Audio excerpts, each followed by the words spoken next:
Yo, what's up guys? It's your boy WhipWhyWin. Today we're back here with another deck profile.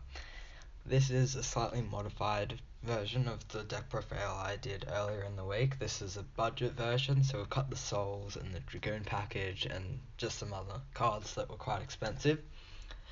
Of course, this deck will still be quite expensive, so we've got 3 Ice Dragons Prison, Skill Drain, I believe Silent Boots can be pretty expensive. Torn Scouts got reprinted. Strikes still like $5 a card. Zeus as well, and IP Masquerena, and Celine. But just in general, this deck's a lot cheaper. You still will need to play 1 Souls, but that's all right. It's just 1 card compared to like the 3 who were running before. But this card's a necessary piece to this deck, and because it's searchable, as long as you're playing 1, you will be able to get by.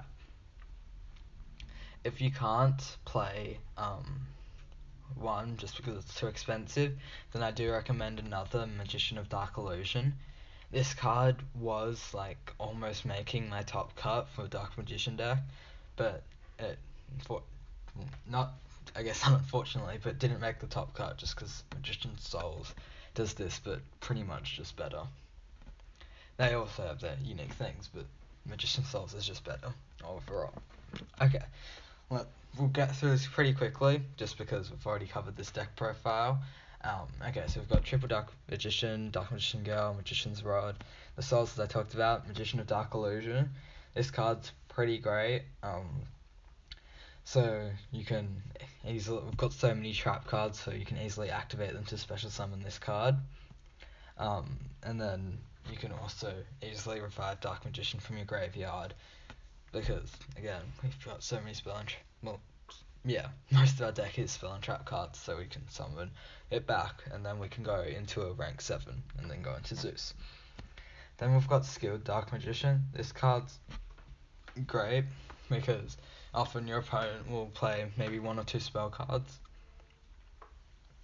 So, like, if it's a quick effect or something, and you just play, it's pretty easy to actually play 3 spell cards on your own turn as well, like Faithful Servant, Dark Magical Circle, and Magician's Salvation. You can all easily activate on the same turn. So Skilled Dark Magician is great. It also gets you in the graveyard, so you can use that just as like banishing material and stuff. Okay, then we've got the Magicalized Fusion. Not having any troubles pronouncing that now. The Faithful Servant, Dark Magic Secrets. This card's not necessary, but again, just it's alright as a one-off.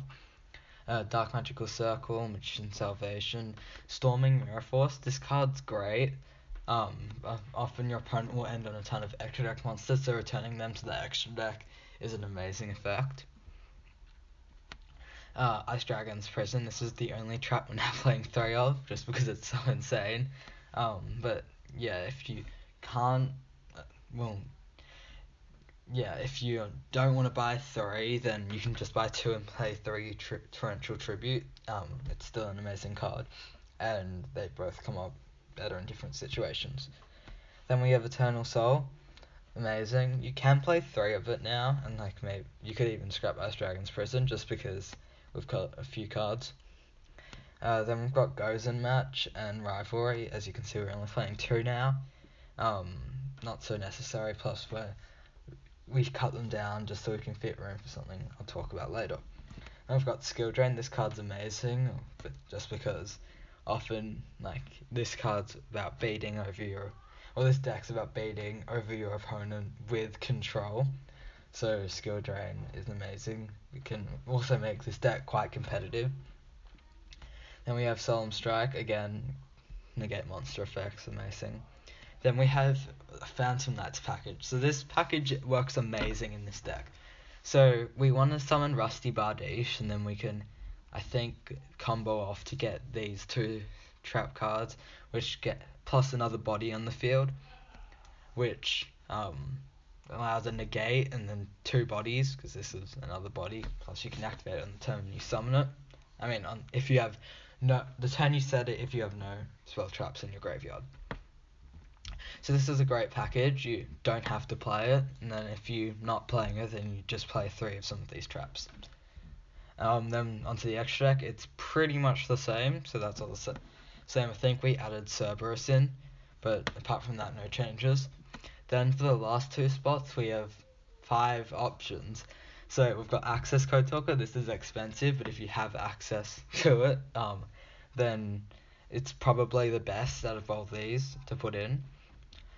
Then we have Boral Sword. If you want to probably play one of these 3, so if you can't afford Access Code, then I'm not sure how much Zero Boros is, but Boral Sword's pretty cheap, so you can easily just throw that into the extra deck slot. And then Zero Boros, this pretty much you can lock your opponent out of using 2 of their main monster zones, and then you can also lock once it's banished by its own effect, you can lock your opponent out of using extra monster zones if you use your own extra monster zone, and then you have its effect targeting that when a monster summoned to that other extra monster zone, then it banishes all cards in the field, and that can easily destroy their combos. A lot of decks don't play Link 1s, so they can't easily bait out this card's effect. So this is amazing. So I recommend, as I said before, you just play one of these 3, and then you have these final 2. So you've got Appaloosa. This is usually you can go into Nightmare Phoenix or something, or you could have IP Masquerader and do it on your opponent's turn. But that gives you 3 negates with Appaloosa, plus it also can beat over a lot of monsters with 3200 attack if you use 4 monsters. And then finally we have Sayuja Skulldread. This card's amazing. I don't see it run in many decks, but you can special summon a monster. The first effect doesn't really matter, but then when this card's link summoned with 4 monsters, then you can draw 4 cards. 4 cards! That's amazing. And then you can also get rid of some cards, let's say you've got too many Dark Magicians in your hand. It's not dual links, we can't activate a skill to use them. So we can just put one of them on the bottom of our deck, and then some other cards that we don't exactly need. Anyway, that's going to wrap it up for today's video. Hope you enjoyed my edit for my Dark Magician deck profile to make it more budget friendly. I hopefully will see you tomorrow. Hope you've all had a great week, and I'll see you in the next one.